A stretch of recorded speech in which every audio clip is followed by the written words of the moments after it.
Hey, it's me. I just wanted to say hi, and I'm sorry I haven't been in contact, but I thought I'd show you a video that my class did for Shakespeare class, so you could see what I'm doing over here and stuff. And I hope you like it. And Daddy, don't show this in church. How to do it.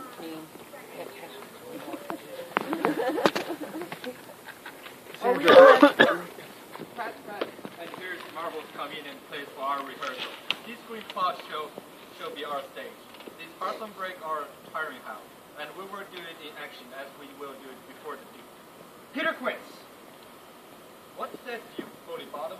There are things in this comedy of Pyramus and Thisbe that will never please. First, Pyramus must draw a sword to kill himself, which the ladies cannot abide. How do you answer that? By lacking a perilous fear. I believe we must leave the killing out when all is done. Not a whit. I have a device to make all well. Write me a prologue, and let the prologue seem to say that we'll do no harm with our sword, and that Pyramus is not killed indeed. And, for more better assurance, tell them that I, Pyramus, am not Pyramus, but Bottom the Weaver. This will put them out of fear. Well, we will have such a prologue, and it shall be written in 8 and 6. No, make it 2 more. Let it be written in 8 and 8. Okay. No. I'm sorry. Will not the ladies be afeard of the lion? I fear it, I promise you.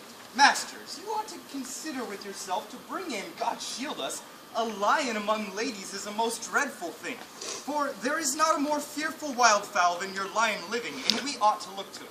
Therefore another prologue must tell he is not a lion. Nay, you must not name his name, and half of his face must be seen through the lion's neck, and he himself must speak through, saying thus, or to the same effect, ladies, or fair ladies, I wish you, or I would request you, or I would entreat you not to fear, not to tremble, my life for yours. If you think I come hither as a lion, it were pity of my life.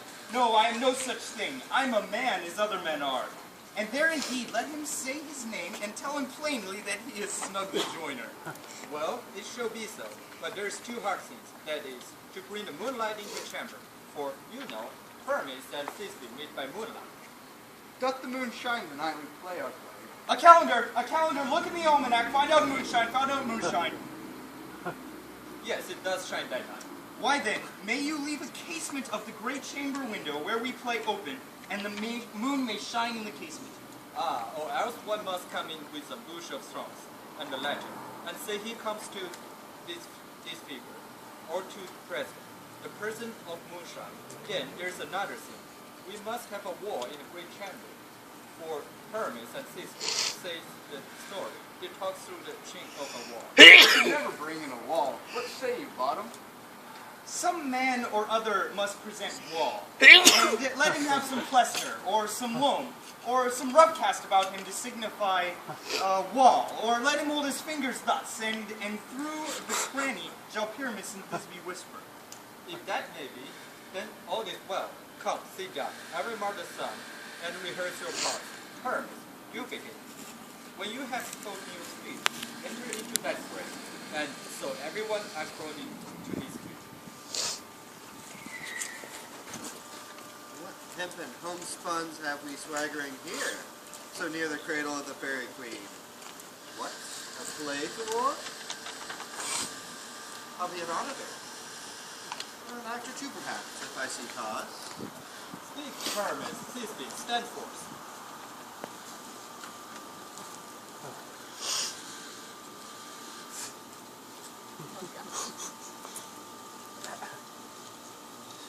Thisbe, the flowers of odious savors sweet. Odors. Odors, savors sweet. So hath thy breath, my dearest Thisbe dear, and hark, a voice. Stay thou but here a while, and by I will to thee appear. A stranger Pyramus than ever played you? Must I speak now? Ah, Mary, must you? For you must understand he goes but see a noise that he's heard, and is come again. Most radiant Pyramus, most lily white of hue, of color like the red rose on triumphant briar, most brisk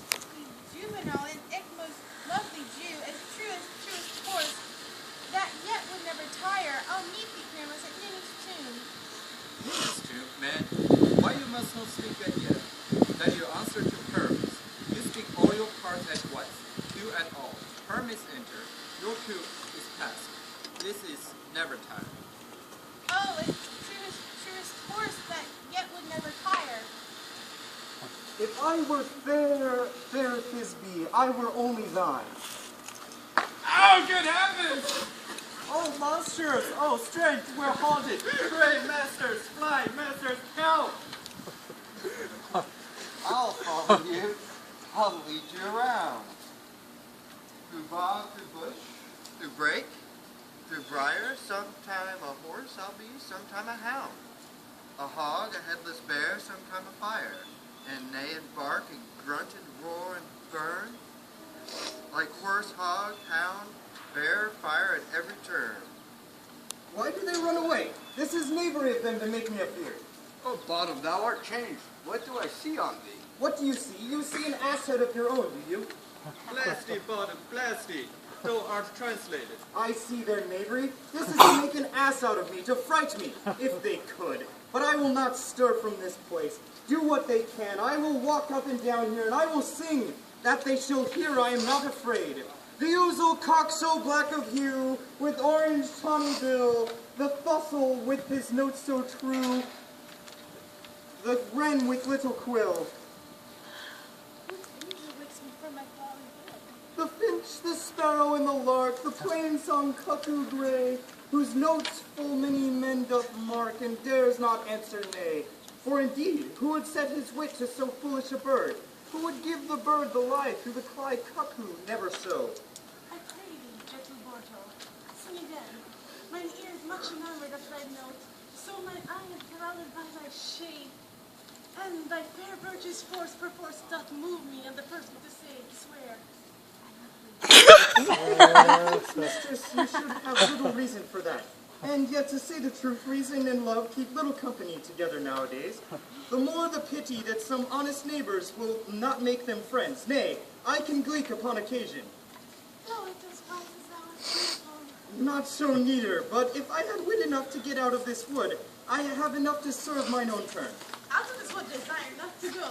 Thou shalt remain here, whether thou wilt or no. I am a spirit of no common race. The summer still doth tend upon my state, and I do love thee. Therefore, go with me. I'll give thee fairies attend on thee. They shall fetch thee jewels from the deep, and sing while thou unpleasant flowers dost sleep. Thou will purge the water gross so that thou shalt like an airy spirit go. Peas blossom, cobweb moth, and mustard seed. Friday. And I.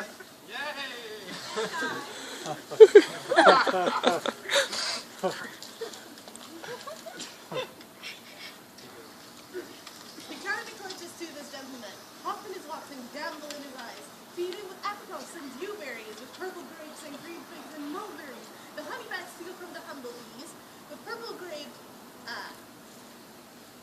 and light them up the berries, glowworm's eyes. To have my luck to bed and to arise, and pluck the wings from the feeding butterflies, to fan the moonbeams from his sleeping eyes. Not to him else, and do courtesies. Hail, mortal. Hail. Hail. I cry your worship's mercy heartily. I beseech your worship's name. Cobweb. I shall desire you of more acquaintance, good Master Cobweb. If I cut my finger, I shall make bold with you. Your name, honest gentleman. Peas blossom. I pray you commend me to your mistress Squash, your mother, and to Master Peasgod, your father. Good Master Peas Blossom, I shall desire you of more acquaintance too. Your name, I beseech you. Mustard seed. Good Master Mustard Seed, I know your patience well. That same cowardly, giant-like ox beef hath devoured many a gentleman of your house. I promise you, your kindred hath made my eyes water ere now. I desire you of more acquaintance, good Master Mustard Seed. Come, wait upon him, lead him to my bower, and the moon methinks looks with a watery eye, and when she weeps ever little flower, lamenting her course of chastity. High bower's tongue, silently.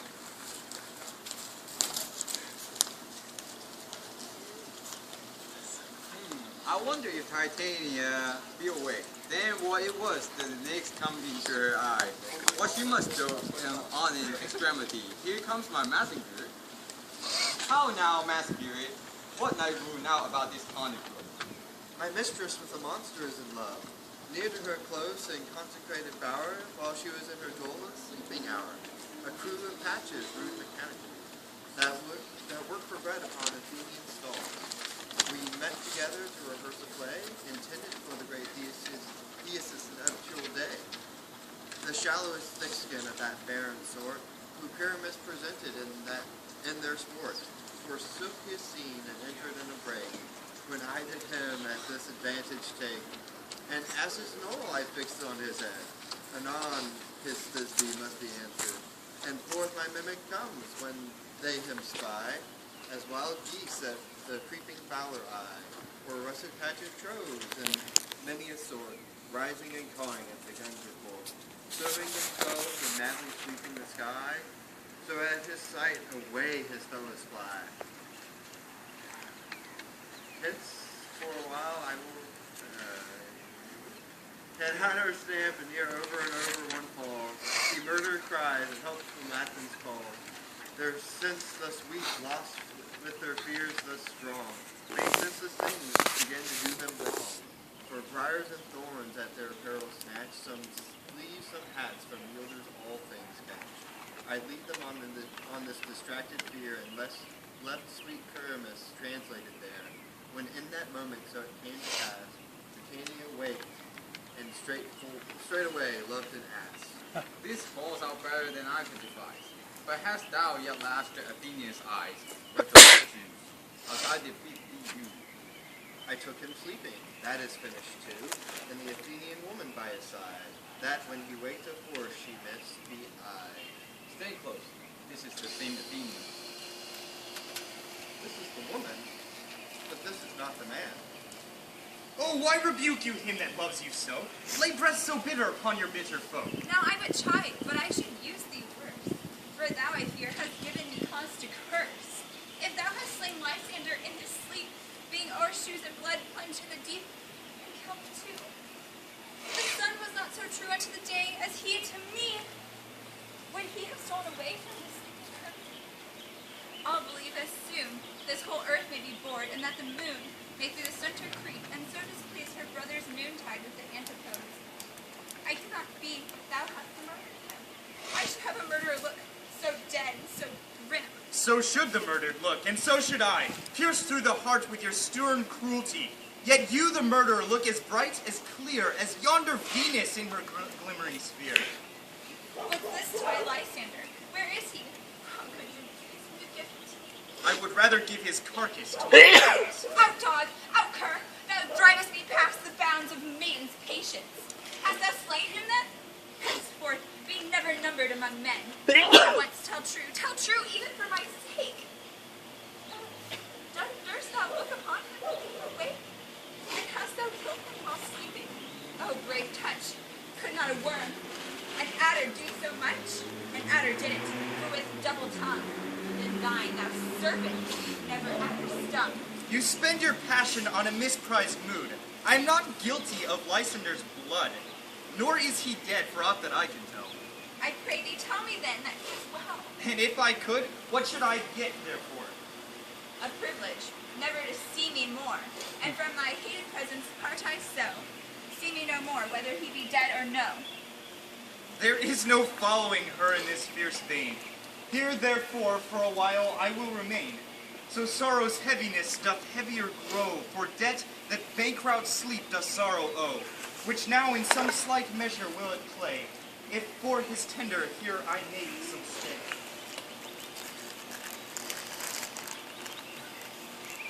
What hast thou done? Thou hast mistaken quite, and laid the love juice on some true love sight.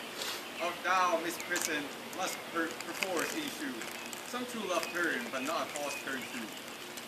And fate overrules that. One man holding cross, a million fail, confounding oath to oath. About the wood goes swither than the wind, and the helmet of the Athens wilt thou find. All fancy's sake she is, and hell of cheer. First sight of love, that caused the fresh blood dear. By some illusion, see thou bring her here. I would charm his eyes, again she do appear. I go. Look how I go. Swifter than an arrow from a Tartar's bow. Flower of this purple dye, Hit with Cupid's archery, sinking apple of his eye. With his love he does aspire. Let her shine as gloriously as the Venus of the sky. When thou awakest, if she be by, beg of her for remedy.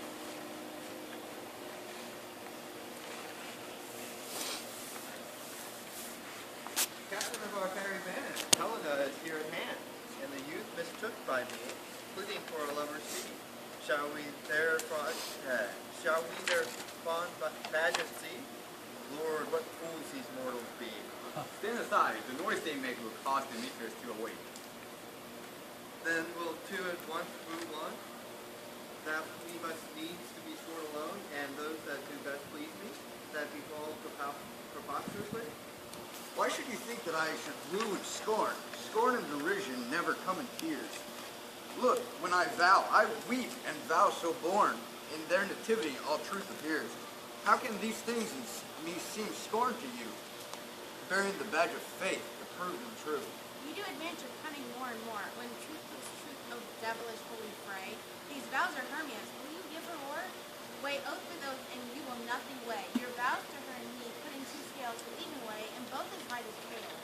I had no judgment when to her I swore. Well, none in my mind, now you give her o'er. Demetrius loves her, and he loves not you. O Helen, goddess, nymph, perfect divine, to what my love shall I compare thine eyes? Crystal is muddy. Oh, how ripe in show thy lips those kissing cherries tempt to grow. That pure congealed white, high Taurus snow, fanned with eastern wind, turns to a crow when thou holdest up thy hand. Turns to a crow. Oh, let me kiss this princess of pure white, this seal of bliss. Why, oh hell, I see you are all bent to set against me with your merriment. If you were civil and knew courtesy, you would not do me such injury. Can you not hate me, as I know you do, but you must join in souls to mock me too? If you were men, as men you are in show, you urge and extort us poor souls' patience also make you sport. You are unkind, Demetrius. Be not so, for you love Hermia. This you know I know. And here with all goodwill, with all my heart, in Hermia's love I yield you up my part, and yours of Helena to me bequeath, whom I do love, and will do till my death. Never did mockers waste more idle breath. Lysander, keep thy Hermia, I will none. If e'er I loved her, all that love is gone. My heart to her but as guest-wise sojourn, and now to Helen is home returned, there to remain. Helen, it is not so. Disparage not fate thou dost not know, lest to thy peril thou buy it dear. Look, where love thy comes, yonder is thy dear. Dark night, that from the eye his function takes, the ear more quick of apprehension makes. Wherein it doth impair the seeing sense, it pays the hearing double recompense.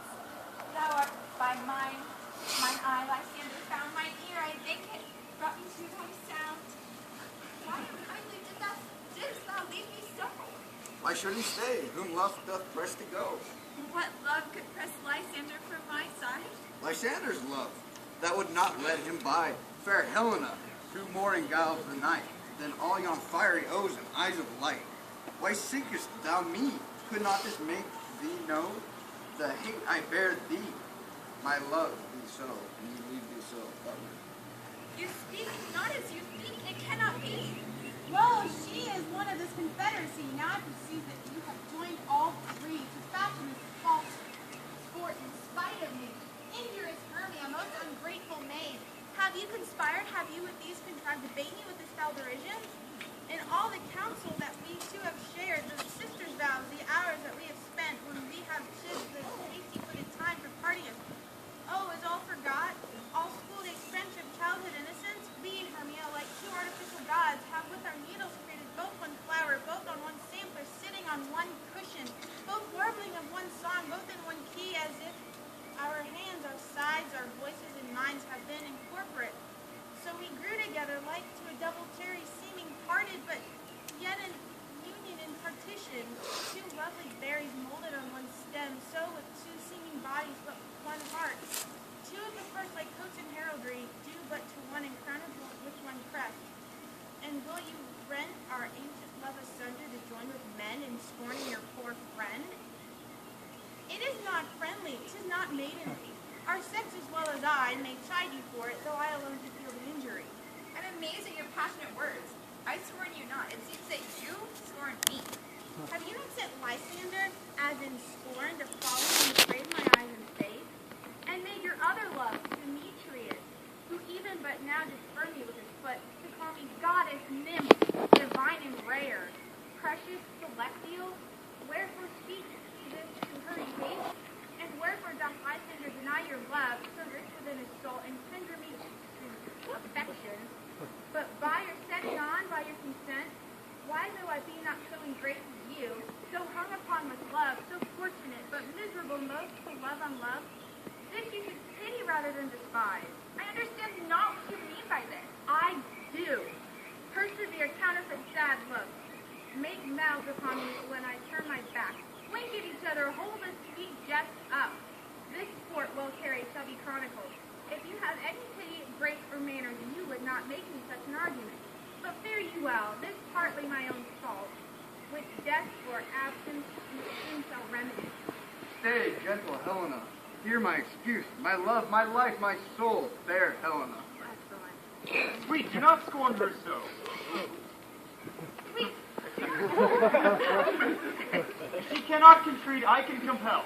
Thou canst compel no more than she entreats. Thy treats have no more strength than her weak prayers.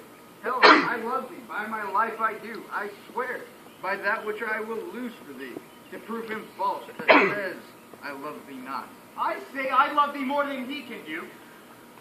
If thou say so, withdraw and prove it too. Quick, come. Lysander, where to tends all this? Away, you Ethiop! No, he'll seem to break loose. Take on as you would follow, but yet come not. You are a tame man. Go. Hang off, thou cat, thou bird. Vile thing, let loose, or I will shake thee from me like a serpent. Why are you grown so rude? What changes this, my sweet love? Thy love, out, tawny totter, out. Out loathed medicine, oh hated potion, hence. Do not jest. Yes, Susan, so do you. Demetrius, I will keep my word with thee. I would have your bond, for I perceive a weak bond holds you. I'll not trust your word. What, should I hurt her, strike her, kill her dead? Although I hate her, I'll not harm her so. What? Can you do me greater harm than hate? Hate me, wherefore, oh me? What news, my love? Am I not Hermia? Are you not my Lysander? Am I as fair now as I were erewhile? Since night you left me, since night you left me. Why then you left me? Oh, the gods forbid, and earth shall exist. I by my life, and never did desire to see thee more. Therefore, be out of hope of question of doubt. Be certain nothing truer. 'Tis no jest that I do hate thee, and love Helena. Oh me, you juggler, you canker blossom, you thief of love! What have you come by night and stolen my love from him? Fine of face, have you no modesty, no maiden shame, no touch of bashfulness? What will you care impatient answers to my gentle tongue? Fie, fie, you counterfeit, you puppet, you. Puppet? Why so? That way goes the game. Now I perceive that she has made compare between our statures. She has urged her height, and with her personage, her tall personage, her height forsooth, she has prevailed with him. And are you grown so high in his esteem because I'm so dwarfish and so low? How low am I, thou painted maypole? Speak, how low am I? I'm not too low that I cannot reach unto thine eyes! I pray you, though you mock me, gentlemen, let her not hurt me. I was never cursed. I have no gift at all in shrewdness. I am a right maid for my cowardice. Let her not strike me. You perhaps may think, because she is something lower than myself, that I can match her. Lower. Hark again. Good Hermia, do not be so bitter with me. I ever more did love you, Hermia. Did ever counsel, never wronged you. Save that in love unto Demetrius, I told him of your stealth into this wood. He followed my folly back and follow you no further. Let me go. You see how simple and how fond I am. Why, get you gone. Who's it that hinders you? A foolish heart that I leave here behind. What, with Lysander? Demetrius. Be not afraid, she shall not harm thee, Helena. No, sir, she shall not, though you take her part. Oh, when she's angry, she is keen and shrewd. She was a vixen when she went to school, and though she be but little, she is fierce. Little again. Nothing but low and little. Why will you suffer her to flout me thus? Let me come at her. Get you gone, you dwarf! You minimus, you you hindering Notgrass maid? You be, you acorn. You are too officious in her behalf that scorns your services. Let her alone. Speak not of Helena. Take not her part. For if thou dost intend never so little show of love to her, thou shalt abide it. Now she holds me not. Now follow if thou darest. Oh, right on. Of thine or mine is most in Helena. Follow? Nay, I'll go with thee, cheek by jowl. You mistress, all this coil is long of you. Nay, go not back. I will not trust you. I nor longer stay in your cursed company. Your hands than mine are quicker for a fray. My legs are longer, though, to run away. I'm amazed and know not what to say. This is thy negligence. Still thou mistakes, or else commits thy knavery willfully. Believe me, King of Shadows, I mistook. Did not you tell me that I should know the man by the Athenian garments he had on? And so far blameless proves my enterprise, that I had noted Athenian eyes. And so far I am glad it did so did sword. And this their jangling I esteem the sport. Thou seest this lover sees a place of flight. High therefore, Robin, overcast at night, the starry welkin covered thou anon, with drooping fog as black as Atron, and lead these hasty rivals so astray, as one come not within another's way, like to Lysander sometime frame thy tongue, and then stir Demetrius up with bitter wrong, and sometime rail thou like Demetrius, and from each other look thou lead them thus, then over their brows death counterfeiting sleep, with leaden legs and batty wings thus sweep.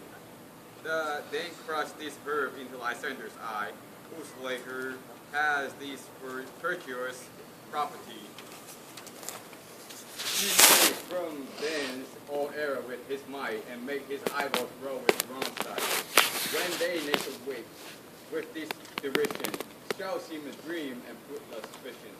And back to Athens shall this lover wend, and with Lee whose days till death shall never end, while I in this affair do thee employ. I will to my queen, and beg her Indian board, and then I will her charms I release, for monsters few, and all things shall be peace.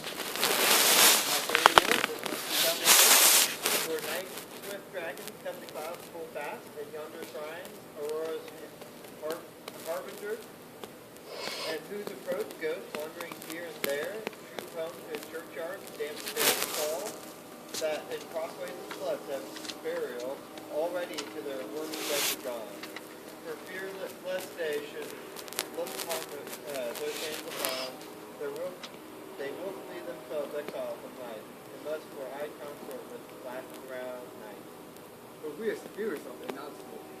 I with the morning's love have odd made slow, and like the forester the groves may tread, even till the eastern gate, all fiery red, open on Neptune, with fair blasphemes, turns into yellow gold, his soul green streams, but notwithstanding haste, make no delay. We might effect this business yet or today. Up and down, I will lead them up and down. Here in the field town, goblin lead them up and down. Come one. Where art thou, proud Demetrius? Speak thou now. Here, villain, drawn and ready. Where art thou? I will be with thee straight. Follow me then to plainer ground. Lysander, speak again. Thou runaway, thou coward, art thou fled? Speak, in some bush? Where dost thou hide thy head? Thou coward, art thou bragging to the stars, telling the bushes that thou art looking for war? And thou wilt not come. Come, recreant, come, thou child. I'll whip thee with a rod. He is defiled that draws the sword on me. Yea, art thou there? Follow my voice. We'll try no manhood here. He goes before me and still dares me on. When I come where he calls, then he is gone. The villain is much lighter heeled than I. I followed fast, but faster did he fly. That fallen am I in dark, uneven way, and here will rest me. Come thou, gentle day, for if but once thou show me thy gray light, I'll find Demetrius and avenge this spite. Ho, coward, why comest thou not? Abide me, if thou darest, for while I watch, thou runnest before me, shifting every place, and darest not stand nor look me in the face. Where art thou now? Come hither, I am here. Nay then, thou mockest